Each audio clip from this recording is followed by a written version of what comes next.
Marzocco GS1 paddle process.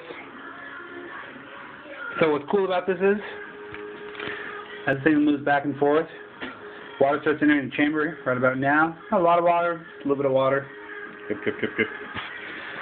You slide it in, keeps moving. And this is always something of continuous adjustment right here. But this little guy right here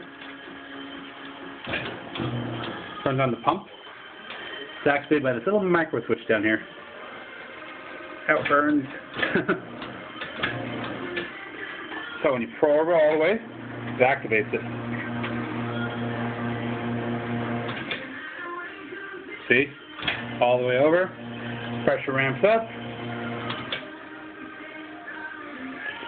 And really I've noticed with the paddles, nothing really happens between here and there.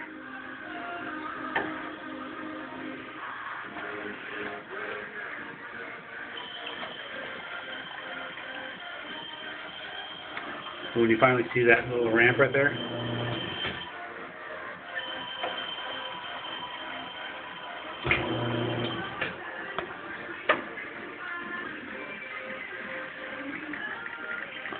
Pretty bitchin'.